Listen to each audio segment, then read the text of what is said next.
Hey everyone, again, I am Christina from Dastrom Run Clubs. And the other day in our group coaching call, for my clients told me that they enjoyed watching my videos. And because they weren't perfect, right? Because I was just speaking out from my heart, and I made a promise to myself that I would try to do that more often. So here I am. And yeah, in case you're wondering, it's a sunburn. So today, what I wanted to talk to you guys about was anxiety, but anxiety is such like a huge topic, and we're going to focus it on one aspect of anxiety and what you can do about it. So, but before I tell you a little bit and dial it down for you, let me put this on do not disturb. Anxiety is something that we all have. It's something that is primal. It's basically it's how our brain is wired for safety and for survival.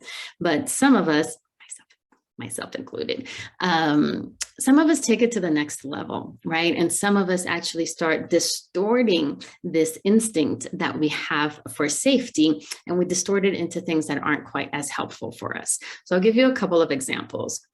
One thing that that people do in this distorted thinking is pervasiveness. So they think that one area that they're struggling with in their life, or one fear or something bad happening, permeates throughout their entire life.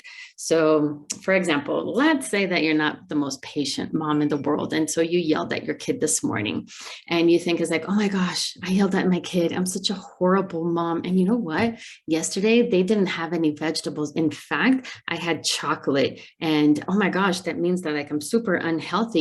So how can they be healthy? And that means that I'll probably get cancer, and then it's going to be, and then my kids are going to be motherless because I didn't take care of myself and my nutrition. And that means, right? So what they're doing is that they are we take one situation, one aspect that causes us an anxiety, or that causes us to not really like our behavior, and we make it pervasive. We make it like that's that is part of our entire life. It happens in every realm of our life. And the truth is that that's just not true. That is one aspect, is one circumstance of what happened. It doesn't mean that that's how it is, or that all these other things that you think are necessarily true. So it's kind of like an anxiety here, and you just like spread it all around. All right. Another type of distorted thinking is, I call it future casting. And future casting is that the way or the anxiety that you feel today is how you're going to feel forever. So words like, I'm never going to be able to overcome this, or I'm always late, or I'm always less than blah, blah, blah. And, it's that whatever is not working in your life today will always be like that. It's unchangeable, it's fixed. And so it will never, ever get better. And that's another really anxiety producing type of situation, right? So that's another one. But the one that we're going to talk about today is I call like the what ifs. What if this happens? And what if that happens? And what if this happens? And that is a sneaky form of anxiety, because there is an element of truth to it, right? Like the things that you worry about, those what ifs, are indeed rare, but a possibility. Right. So I'm trying to think. Okay, so let's give the example of starting your business. But before I go to starting your business, because that's what we talk about in this group, the what ifs really suck a lot, because what happens with the what ifs is that your life becomes smaller and smaller and smaller and smaller, because you're so afraid of the what ifs that you don't take chances, and you don't live in the realm of possibility. You live in the realm of safety, and the more you kind of give in to the what ifs, the smaller your life is going to be. And that's kind of suffocating. So let's give you an example about starting your business. So it kind of sounds like this, and maybe you'll relate to this because a lot of the people that I talk to, and these are things that I thought myself too when I was starting my business. So you may relate to it. So what if I spend all this money and I invest in myself and then I don't make the money back? What if have this business and I have to coach a class, but then my kid gets sick? What am I going to do? Or what if something happens to a child when under my care in the run club, and then they're going to sue me and I'm going to lose everything that I have? What if my friends think I'm crazy? What if my spouse doesn't support me, and so our relationship deters until we get a divorce? What if? All those things are possible, but they're not probable. But the thing is that if we're living in that anxiety, if we're thinking with that primal mind, we're going to think that those what ifs are very real. And not only are they possible, but they are indeed probable. And that's a really tough place to be because, again, that will stop you from starting your business. But it can affect any other area of your life. For example, I love riding my bicycle, and I used to be a very big road biker. I don't do it so much here in New Mexico, but but I loved it, and I would ride like literally 100 miles on the weekends, no problem. And there were a couple of fatal accidents, including that of people being hit by their bicycles and being killed in Miami, where I lived. And that fear was really deep inside of me because I had little kids. And it's like, well, what if I'm riding and I get hit by a car? Like, what if I don't die, but I break my clavicle? Who's going to take the kids to school? And the fear was so big that it actually caused me to stop riding my bicycle for a while. But what I noticed, so my life got smaller because I wasn't riding my bicycle. But what I noticed is that I missed it very much because at that time I loved riding my bicycle. So it wasn't that I wasn't, that I was doing something that kept me safe in my world, but I was always depriving myself of doing something that I loved, of something that is healthy for me. And then at the end of the day, I was a little resentful about, because I couldn't do something that I loved. So the what ifs make your life small, small, small. Okay, great, Christina. So now you put me in a really shitty situation, right? You just told me all these things that could possibly go wrong. If I start my run club, you're telling me that you quit riding your bicycle because you loved it, because all of these dangers, what the fuck? All right. So this is what you have to think about. And you can't think about it when you're in your phase, right? You have to take a breath. And when you can think more clearly and access the other part of your brain. So the first part of the brain is that primal brain. Let's call it Frankenstein, right? It's just it's a monster and it has no thought. It's just pure instinct. But you have another part of your brain, and it's called the parasympathetic. So the primal one is called the sympathetic part of your brain. The other one's called the parasympathetic. And they're really confusing. And the only way I remember is because somebody told me that parachute slowing down. Awesome. Okay. So once you have to access your parasympathetic, that part of your brain, your thinking brain, your Einstein versus Frankenstein, you can access a little bit more reason, right? And from that point of using your parasympathetic, of using your Einstein brain, then you can think a little bit more logically about this thing. And so with the what ifs, the antidote to that is risk mitigation. And some of us have more of a risk tolerance than others. Some of us have no risk tolerance. And those are those of us that are that does the bicycle thing, right? That quits or that doesn't start their business because they're too afraid because of all those what ifs. So they have very little risk tolerance.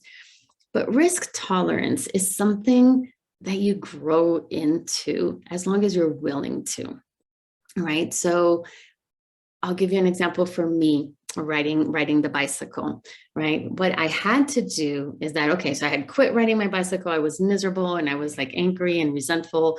And all right. So, and I was resentful with my kids because I couldn't ride my bicycle because I couldn't die because I was a mom. I mean, that was my thought process. But what I realized is that wasn't helping me and I was being miserable and unhappy. So the way I mitigated the risk is saying, okay, so cycling is potentially dangerous, but it's something that I love. So what can I do to make it the safest thing possible? And I put certain rules for myself. I was only going to ride in certain locations. I would only ride at certain times. I would only ride with people that I knew so that, you know, if people want to cross a stop sign and I didn't, like I wouldn't. So I created these plans and these rules that allowed me to ride a bicycle with a lower amount of risk. But there is always risk, right? Like you can cross the street and be hit by a bus. In fact, there's a much bigger chance that I would get hurt or in a big accident and, you know, and leave my kids motherless by being in a car accident than by being in a bike accident. Actually, I don't know that for a fact, but it sounds like it's true because I would be in a car way more than a bike, right? But all I'm saying is that if you find a way to mitigate the risk, then you're going to come to a point where you have some acceptable risk, right? And we do this in our lives, again, every day. We just don't do it consciously. Right. So we accept the risk of riding in a car. We accept the risk of sending our children to school when, you know, there's mass shootings, or of going to a concert, even though you can be trampled, you know, in a stampede.